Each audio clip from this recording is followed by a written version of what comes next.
What up, guys? Kevin here. Oh, PlayStation, you absolute dickheads. That's just what I think of them. I really have a hard time turning on my PlayStation. At the end of the day, it's just about games, so I just do it anyways. But, man, it's just when I look at the PlayStation, I just look at, you know what I see? I see like the Golden State Warriors. But they went 73-9. I just see them adding Kevin Durant. I see LeBron, Chris Bosh. Who else? Dwayne Wade. Just all getting together and winning a couple championships. Just doing stuff that, like, okay, all right. Is that really necessary? Is that really how we want to do things?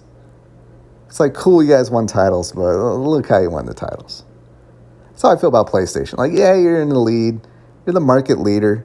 I can appreciate what you guys do, but at the same time, look how you're doing it. You're doing it by making sure last place Xbox just doesn't gain a foothold in this gaming space. Good on Xbox for figuring out a way to do it with Game Pass and just finding their lane. Like, each company has their lane. Nintendo with their awesome Nintendo IP and their interesting hardware. Xbox with Game Pass. And then you got PlayStation. They get there by being dickheads. I mean, and they don't need to be. They don't need to be. Let your own games talk for yourselves. Don't let games that you're money hatting talk for yourself. That's what PlayStation does. And I'm seeing this blurb being passed around. Is it real? Is it not? I don't know. I can't find a link anywhere, but it's true. This is true. We saw the language from the CMA. This actually might be where it's from late last year. Let me go ahead and read it. Xbox, no. Xbox, no. What? This is weird. All right. Players shouldn't expect Final Fantasy 16 to be on any Xbox Series XS or Xbox One. And the reason is a weird one. It's weird, guys. In the ongoing conflict between Sony and Microsoft, it has been revealed in release documentation from the CMA 3.67 that Sony has signed deals with third-party developers to stop them from working with Microsoft specifically. Square Enix has permission to work with others. Presumably, this would be after the 6-month exclusivity period, but Microsoft and the Xbox specifically is off limits to them. The exact details of this exclusion are not clear yet, but it means that third-party games made for Sony likely won't be on Xbox at any time in the near future or may not be on it at all. We know that. I mean, I said this all along. This is how it went. What, January of last year, Xbox announces they're buying Activision Blizzard. Sony panics. What do? They probably called up every publisher, everybody. And the only person that took their call, as far as we can tell, Square Enix.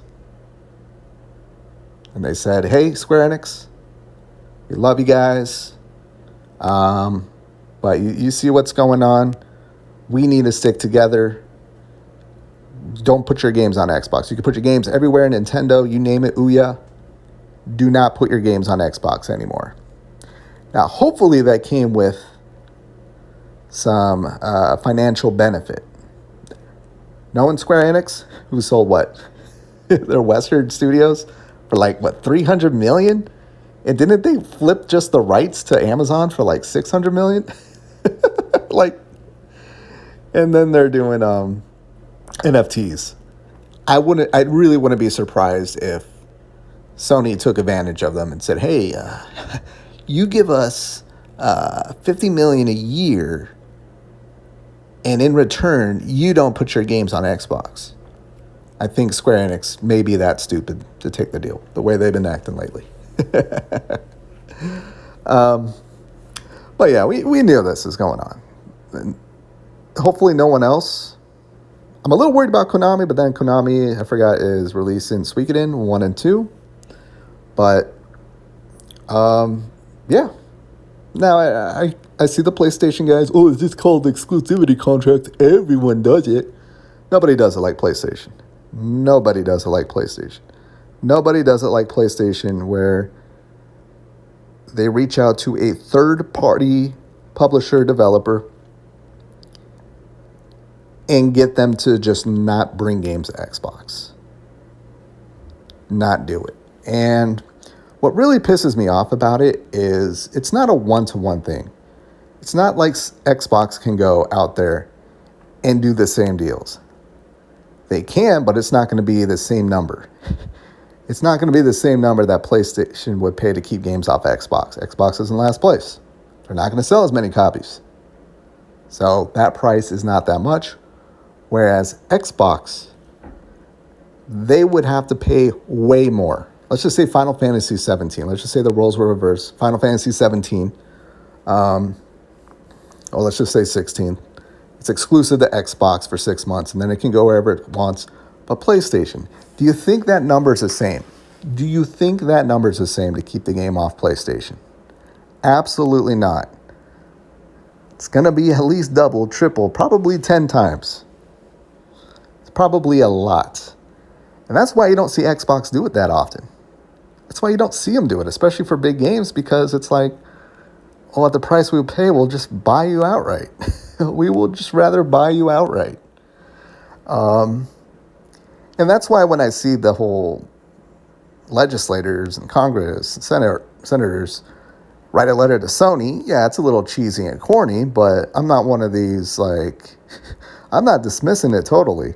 There's something there with these, like, trade agreements between U.S. and Japan that Sony may be breaking, and I don't see anyone on the internet space or in this gaming space that knows what the fuck they're talking about when they dismiss this. They just go, oh, that's in a Microsoft state, so of course they will. I'm pretty sure there's something there. I think there's there, right?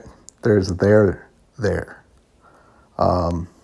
As funny as the arguments are making, it's like, okay, you can poke holes at it, but I think there's something, might be illegal, might be something going on with Sony, a Japanese company, reaching out to other companies and telling them not to put games on Microsoft or Xbox. There might be some trade agreements that are not agreeing with that, so it may need to be looked into. I'm not saying that they can no longer do exclusivity deals or anything like that, but creating contracts with the language of you will never put your game on Xbox, yeah, that might actually go a little too far. That might go a little too far. Has that ever happened? Has that ever happened? I mean, the developers and publishers, they don't have to make a game for anything. But has there ever been any type of contract where it's like, you will never put this game on PlayStation? Maybe once upon a time they did, but I don't think they do that anymore. Until PlayStation started doing it. Under Jim Ryan. Jim Ryan is, you just don't give a fuck. He's just like, what? He really is really good for PlayStation.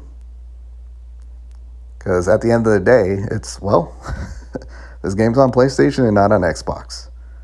He understands that. And Xbox, that's where the nice guy persona, I think those gloves came off. I think Xbox tried. They got a lot of shit for the Tomb Raider, Rise of the Tomb Raider exclusivity, but I think that Xbox needs to come back. And they either need to pay the price or just buy them outright. And again, I'm fine. If Xbox or PlayStation buys Square Enix, they can do what they want.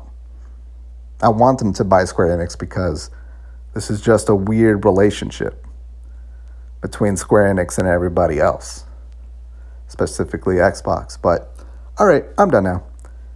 That's my thoughts on that. It's just, we knew this.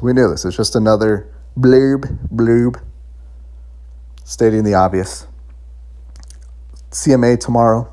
Tomorrow's going to be nuts. The CMA, are they approving it? Something's coming out tomorrow. And then we just got word that Microsoft is going to go ahead and close the deal without the FTC approval because they're going to do a lawsuit and FTC is going to lose. So Microsoft's like, yeah, you guys can have fun with that. We'll be we'll be having fun over here with playing Diablo 4 on Game Pass. All right, I gotta go. Thank you guys so much for watching. I'll talk to you later. Later.